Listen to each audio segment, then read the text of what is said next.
Jeanie, we have had a fantastic turnout today. The ambience and the vibe has been fantastic. What drove you to start this campaign? I got into this last year sometime, early last year, and it was always around the vaccines initially with me, because I just knew that it was a new vaccine, a new type technology that had never been used before, and I could just see that things were dangerous, and I worried for my own children. I've got 3 children and I've got 5 grandchildren, and it was just, that was my driving force all along, that I wanted to protect them. And I could see it was not always, it wasn't about just the vaccine. The COVID, all the discrepancies with the COVID, the death numbers, the PCR testing. I had so many questions in my head that I knew weren't right, and I realised that it was about control and coercion, and I could see kind of where it was going. The vaccine was just part of getting people scared, agreeing to coercion and things like that, but I was really taken back by the social credit system when I saw it over in China, and I saw a video on that, and I could just see that the life for my children and my grandchildren was never going to be what it is now unless we stood up for it. So yeah, that my grandkids are my driving force. And have you expected, are you surprised that it has grown in the volume that it has, that we see today? Yes, when we first started, it was probably early 2020, and another lady that's no longer here started it. We had 10 people that turned up down the Strand. We walked the Strand, then we had another walk after that, and I think we had 17, and then it was 27. Then we got up to about 75, and we thought that was really, really good. And then we kind of got stuck on a little bit of a plateau of around 200, 300, and we were disappointed when we saw the comparison from Cairns, Mackay. They were growing, and we weren't growing here, and then all of a sudden we did. You know, we got to 2.5, 3,000, going back 2 or so rallies previous. And then it plateaued again a little bit. But today, like you said, has just been amazing. We know with these people that the business owners, the workers, the staff, they're backed up against the wall now, and they have nowhere else to go but come out and join us. Well, that's really amazing. So where do you think it's going to go in the future? I mean, do you think that a lot of people are holding back, not really afraid to show their face and get out there at the moment? Do you think that people are going to see more people standing up for what they believe in, and they will start to step out as well? Yeah, I do agree with that. There's still some people here that are caught between their jobs, you know, like some of the nurses, some of the school teachers, and that they're going through the process that the Red Union tells them to do, you know, like ask for the exemption, ask for the risk assessment, and then we're waiting for that process. So they're still not terminated, so they're at that stage where it's still a little bit difficult to stand up. We know they're on our side, but they're not all standing up as many as you know, they're not able to come out at the moment. And finally, if you've got a message for anybody, you know, anybody that's watching that may be afraid to stand up, what would it be?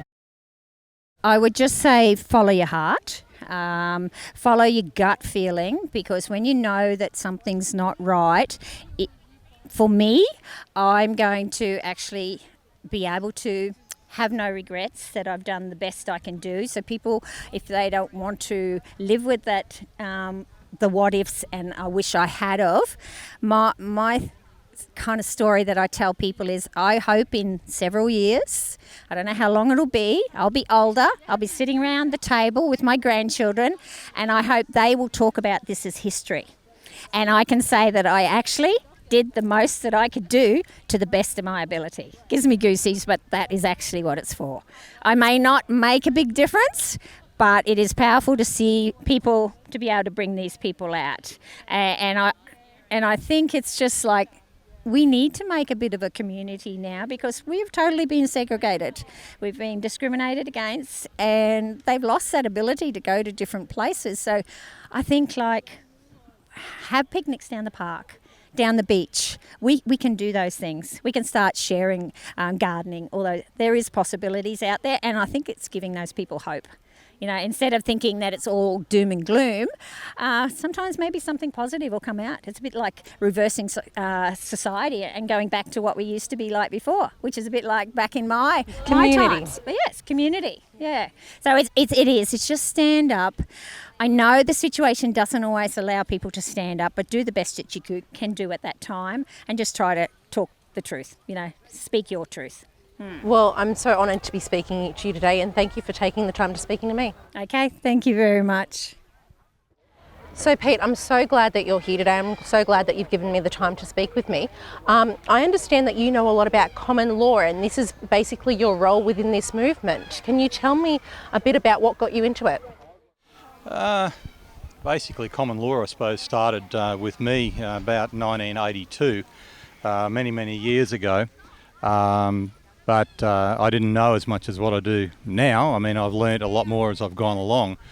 1982, I knew that there was something wrong. I started to look at many different things that were happening within the political network or their system, the corruption and all that sort of stuff, and I just wanted to find out more about it. So I went on a little bit of a journey that I'm still on, and I've met a lot of people involved in common law, and I would like to be able to take it a little bit further with the Townsville Common Law Group. Perfect. Well, are you impressed? Are you happy that so many people have shown up today? This is awesome. I mean, we were standing down there today and I'm talking to Jeanie, and we're looking around, we're thinking, where are the people? Then all of a sudden all these people turned up. It's like, holy mackerel, they're coming from down here, they're coming from up here. It was impressive. It was just unbelievable.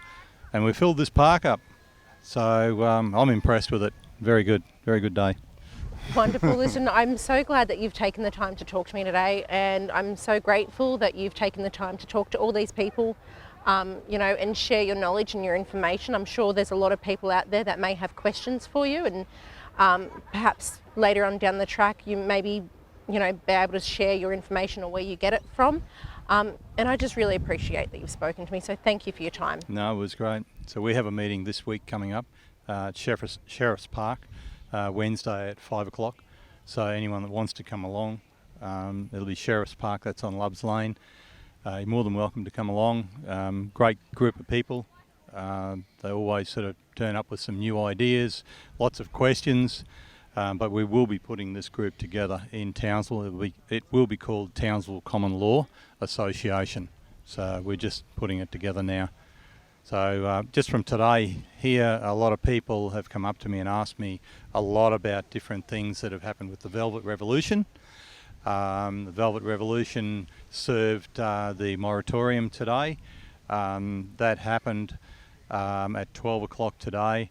All the documents were served on the courthouses and all of the council chambers. So every politician is aware of all this. So it's happening. So we need to have a people's revolution and bring back the People's Constitution of Australia. So it needs to come back, and the people need to take charge of this country again. Wonderful. Thank you for your time today. Lovely. Thank you very much. What an amazing turnout it's been today, Randall. We have this flag behind us, and I'd really love for you to tell me a little bit about it. Do you think you can tell me why it's here and what brought you here today as well? Yeah, sure. So the flag that's behind me actually represents 9 sovereign tribal governments that formed this particular organisation, which is called NETAD. AD, which is NETAD Aboriginal language means one, and AD means God. So we all know the whole creation fits with the Father, and that's why as a part of this organisation, the 9 tribes came together to commence their tribal sovereign governments. So we called it NETAD in honour of the one source, the Father above himself. So what you see behind me is the actual leaf. The peace leaf is from Murray Island, from the Torres Straits, is in the centrepiece, and the snake represents the story that goes right throughout the land itself. So as a part of the stars beside it, represent each tribes that have declared or made their declaration as tribal sovereign governments in their own tribal areas. Wow. Wow, that's fantastic, and I'm so appreciative that you've shared that with us today. And you know, the significance of this flag is just beautiful. And moving forward, what do you feel the future holds? Yeah, thank you. What this whole future is about, and I have to go back and I have to explain it from the past, because in order to go forward, we must look back. So as a part of history, people have to understand, even in right when this nation, I guess, if you can say, was birthed by other nations. And what I mean by other nations is that there were already many nations that lived here. But then, of course, colonisation took place. But as a part of colonising, you have to look at the practices of colonising, not just on Aboriginal or Torres Strait Islander people, but on many of the people that came across as convicts. And you have to look at the practices that were done.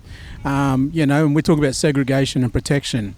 So the very, very essence of segregation and protection started with the convicts. They removed them from England so they could protect motherland. So as a part of coming across to Australia, to bringing them here, they had their own principles of colonising, and the very first principle as a part of that colonising was to remove men from families. So as a part of that process, the second principle is they must look for wealth. So they've got to look for wealth below and above. And when they came here, you can see exactly what's done to the land, and you can see what's still going on, ongoing within our own country here.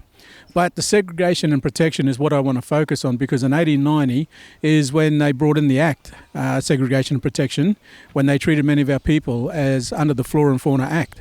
But as a part of that segregation and protection, right through to the 1920s, many of our people had to what we call dog tags, whole dog tags. Those dog tags were known as exemption certificates, and as a part of that, those exemption certificates, that only allowed our people to leave the reservation or the mission where they were kept under false pretenses to say that they were to protect our people, but it was more or less to keep us boxed in so they would protect their own people. So as a part of it, to leave that reservation or that mission, many of our people had to carry what we call that exemption certificate, but our nickname for that is called dog tag. So as a part of the exemption certificate, it had conditions, and those conditions entitled our people only to certain things. And the first thing was that they had to carry it on them at all times. So to leave that reserve or that mission, they had to go and look for work. So they had to carry it on them to go and look for work. The second thing was that they weren't allowed to go into any shops. It was only at the proprietor's discretion, and that included pubs as well. So at that particular time, many of our people were served at the window or at the back door anyway, as a part of it. But then you're moving along, and as a part of those conditions also, it says that we weren't even allowed to mix with our own Indigenous people, our own families. We were not allowed. So you're looking at segregation again, and this is where those particular memories, it only happened right through the 1920s and 1930s. And it wasn't until 1967 we had the national referendum for allow our people to become citizens of our own country. But those practices were still entrenched. And that's why what you're seeing today, practiced by the governments, is history being repeated. But only this time, as a part of those protection and segregation, now it's including all Australians. Right from the beginning, they brought them over on the first ships. And as a part of that now, they're here, and as a part of our culture, we share this country. We don't mind who's coming here to live, but it's about living in unity, and that's about sharing, and that's what our culture is about. It's about living. That's how we accept families from all walks of life. Everyone is taken into our families. But here today now, you hear the government trying to separate us under these COVID special laws or certificates that they're bringing in. But again, it's history repeating itself. And that's why it's time now. It's time for our Aboriginal and Torres Strait Islander people, all our tribes. I'm calling on all our tribes now to come forward. It's time for us to start uniting now with our non-Indigenous brothers and sisters, so we stand together. So we must bring down not only the governments, but we must rise up in truth. And truth is that we all have a choice. Everybody has freedom, and it's not for no government to take anybody's freedom or their choice away as a human being, one, and as an individual. And that's why it's important, gatherings like this, it's important now that we come more so than ever to come and support and help our non-Indigenous brothers and sisters and stand together as one. And that's what we're here about today.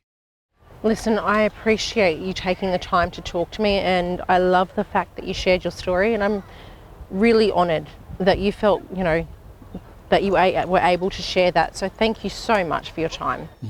No, look, it's only a pleasure. And like I said, we're in this for the long haul. There are many of us out there.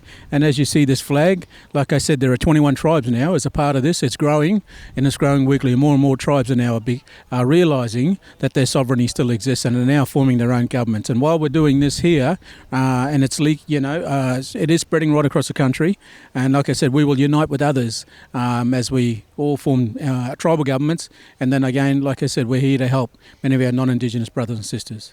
Wonderful. Thank you so much. Yeah, thank you.